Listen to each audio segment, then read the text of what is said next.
कासातीर, catheterization, catheter लगाना। ठीक है।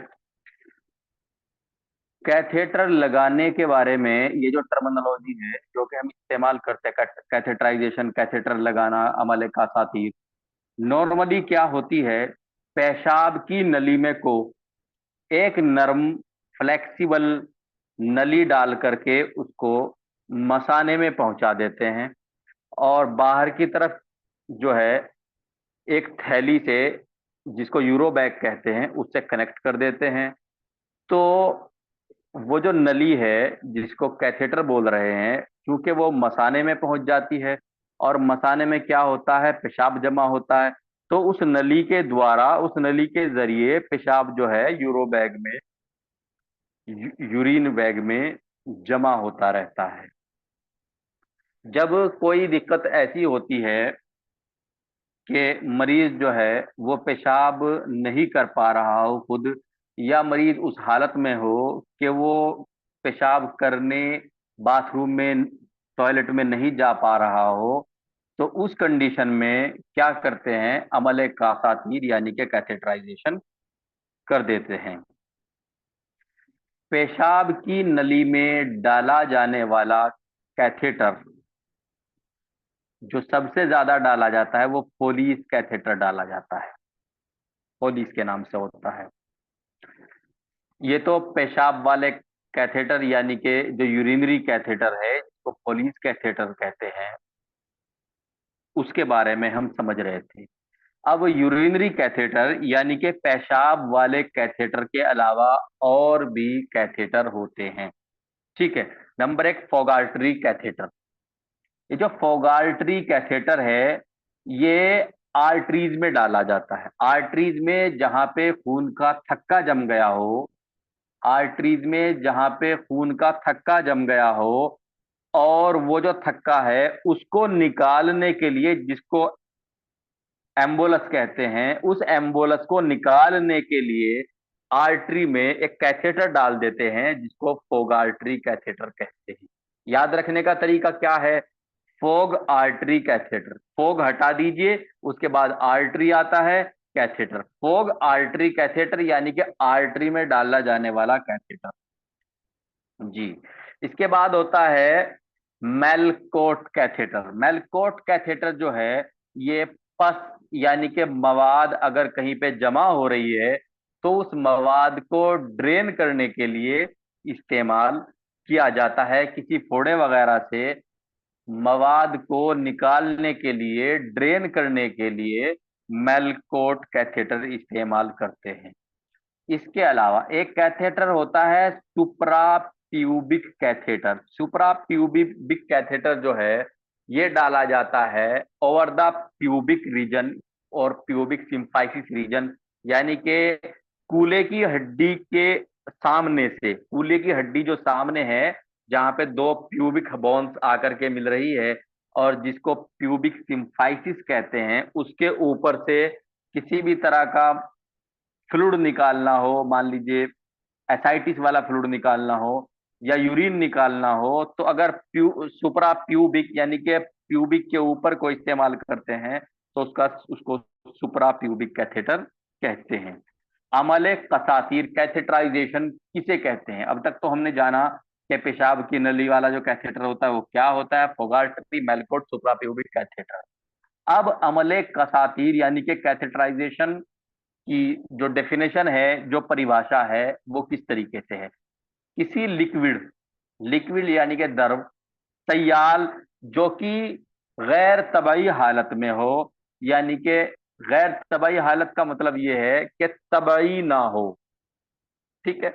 जो तबाई ना हो यानी कि नॉर्मल ना हो, जिस्म के अंदर जमा हो जाए, जिस्म के अंदर जमा हो जाए, उसको जिस्म के अंदर से निकालने के लिए, जिस कैविटी में, कैविटी बोलते हैं खाली जगह को, खोखरी जगह को, जिस कैविटी में वो लिक्विड जमा हो गया है, उस कैविटी से, वहां उस कैविटी से उस फ्लूइड को निकालने के लिए एक फ्लेक्सिबल यानी कि नरम ट्यूब डाल करके या पाइप डाल करके उस फ्लूइड को जो ड्रेन करते हैं, उसको कैथेटराइजेशन या अमले कासातीर कहते हैं। ठीक है। कहीं एबनॉर्मल, एबनॉर्मल क्या क्या मतलब है? क्योंकि अगर पेशाब है तो नॉर्मल, अगर पेशाब हो रहा है तो नॉर्मल है, अगर नहीं हो नॉर्मल हो रहा है तो फिर वो भी एबनॉर्मल की लाइन में आ जाता है, क्योंकि उसको चाहे तो मरीज खुद जा करके नहीं कर पाता है, या कोई ऑब्स्ट्रक्शन, कोई कंस्ट्रक्शन, किसी भी तरह का कोई झटका वटका यूरेथ्रा में है, कोई यूरेथ्रा में कोई किसी तरह का भी प्रॉब्लम है, या मान लीजिए मरीज जो है दौरान ऑपरेशन खुद पेशाब करने नहीं जा सकता, इसलिए लगा दिया ताकि पेशाब जो है वो थैली में जमा होता रहे, यूरो बैग में जमा होता रहे। तो ये जो प्रक्रिया है, ये जो अमल है, इसको अमल कासातीर या कैथेटराइजेशन कहते हैं। अमल कासातीर बौल, देखिए अमल कासातीर जो हमने ऊपर पढ़ा है, ये सिर्फ पेशाब के लिए नहीं है, ये खून के थक्के के लिए भी है, मवाद के लिए भी है, और सुप्राप्यूबिक के लिए भी है अमल कासातीर।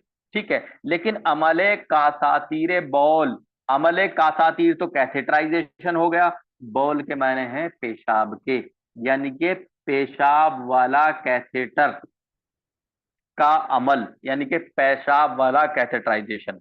अब हम पढ़ेंगे फोलिस कैथेटराइजेशन। फोलिस कैथेटराइजेशन में क्या होता है? सबसे पहले ध्यान दिया जाए, कैथेटर जो डालते हैं ये एक सर्जिकल प्रोसीजर है। अगर यहां से भी सवाल एग्जामिनर बना लेता है कि कैथेटराइजेशन किस तरह का प्रोसीजर है, तो कैथेटराइजेशन, कैथेटर डालना एक सर्जिकल प्रोसीजर है।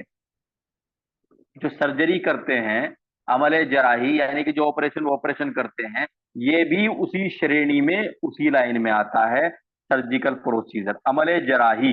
ठीक है। जिसमें फोलीज की ट्यूब को, फोलीज की ट्यूब को यूरेथ्रा में को जो है आराम आराम से इंसर्ट किया जाता है, डाला जाता है, और डालने के बाद इसको जो है यूरिनरी ब्लडर यानी कि मसाने तक पहुंचा दिया जाता है, और बाहर की तरफ जो है यूरो बैग या यूरिनरी बैग जो है उससे कनेक्ट कर देते हैं, पेशाब जो है वो उसमें आ जाता है। ये जो यूरिनरी कैथेटराइजेशन है, जिसको अमले कसातीर बोल भी कहते हैं, इसको इंटरमिटेंट सेल्फ कैथेटराइजेशन भी कहते हैं। ये जो पेशाब निकालने वाला तरीका मैंने बताया है, इसको इंटरमिटेंट सेल्फ कैथेटराइजेशन भी कहते हैं। आप लोगों को ये टर्मिनोलॉजी भी याद रखनी है, क्योंकि एग्जामिनर ने अगर इस सवाल बना दिया इंटरमिटेंट सेल्फ कैथेटराइजेशन क्या है, तो इंटरमिटेंट सेल्फ कैथेटराइजेशन जो है वो यूरिन कैथेटराइजेशन ही है, फोलीज कैथेटराइजेशन ही है। ठीक है जी। अब कैथेटर डालने का जो अमल है वो किस तरीके से है? सबसे पहले जो है, सबसे पहले क्या करते हैं, ग्लव्स यानी कि दस्ताने जो कि स्टराइल हों। ठीक है। वो दस्ताने पहन लेते हैं। दस्ताने पहनने के बाद जो फोलीज कैथेटर है, फोलीज कैथेटर के ऊपर जाइलोकैन जेली लगा लेते हैं, ताकि मरीज को परेशानी ना हो, क्योंकि इंसान के जिस्म में जब कोई चीज डाली जाएगी, जब कोई, क्योंकि प्रेशर तो लगाना पड़ेगा, बिना प्रेशर को तो नहीं जाएगी, तो जब कोई चीज इंसान की बॉडी में डाली जाएगी, चाहे वो हम यूरेथ्रा के जरिए यानी कि पेशाब की नली के जरिए ही डाल रहे हों, तो तकलीफ तो होगी। इस तकलीफ से बचाने के लिए जो फोलिस कैथेटर होता है उसके ऊपर जाइलोकैन जेली लगा लेते हैं, और जो इस काम को कर रहा हो वो स्ट्राइल ग्लव्स जो है, जो दस्ताने होते हैं, उनको अपने हाथ में पहन ले। उसके बाद इसको अंदर जैसे ही डालेंगे, और ये इसका जो ऊपर वाला सिरा है, जब वो मसाने में पहुंचेगा तो पेशाब टपकने लग जाएगा, तो दूसरे वाले सिरे पे क्या करते हैं, यूरोबैग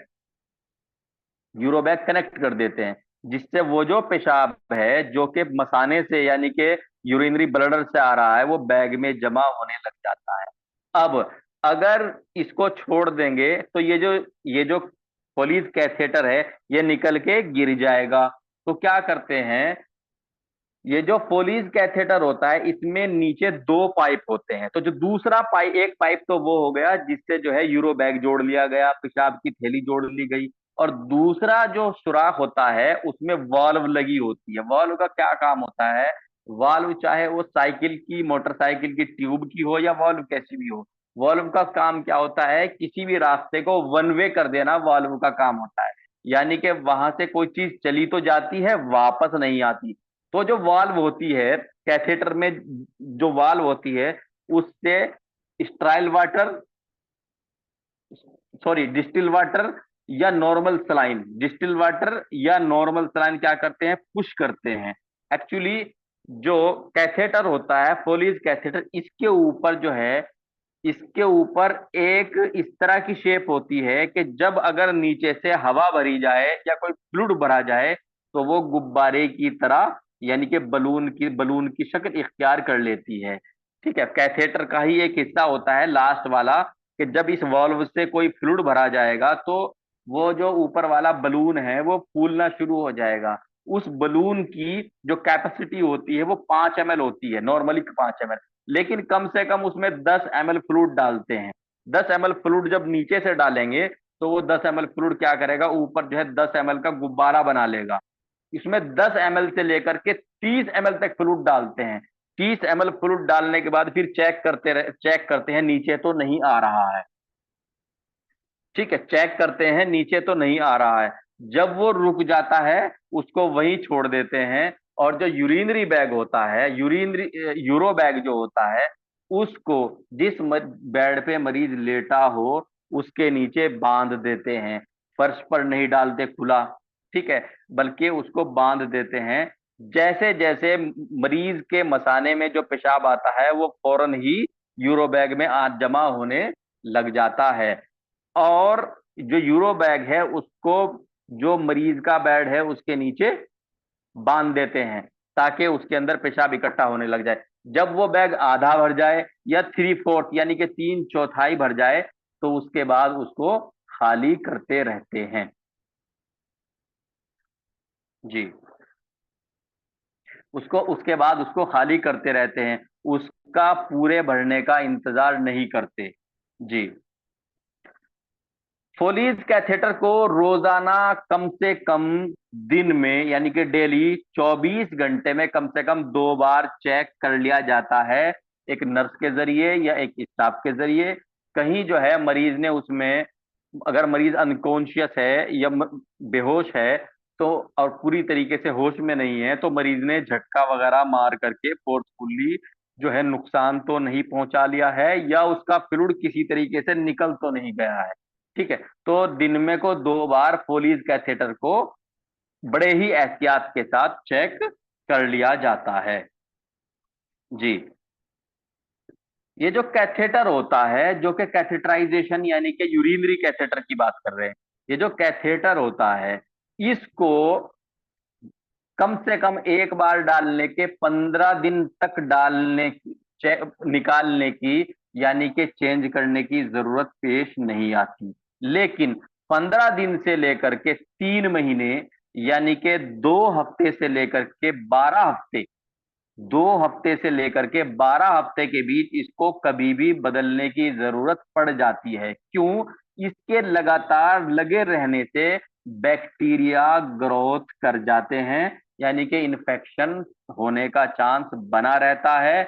और उस इन्फेक्शन से मरीज को बचाने के लिए 15 दिन से लेकर के 3 महीने तक का जो समय होता है, यानी कि 2 हफ्ते से लेकर 12 हफ्ते तक का जो समय होता है, उसके बीच में जब भी मरीज दिक्कत बताने लग जाए, परेशानी बताने लग जाए, ठीक है, तो इसको चेंज कर देते हैं ताकि मरीज जो है किसी भी किस्म के इन्फेक्शन से बचा रहे।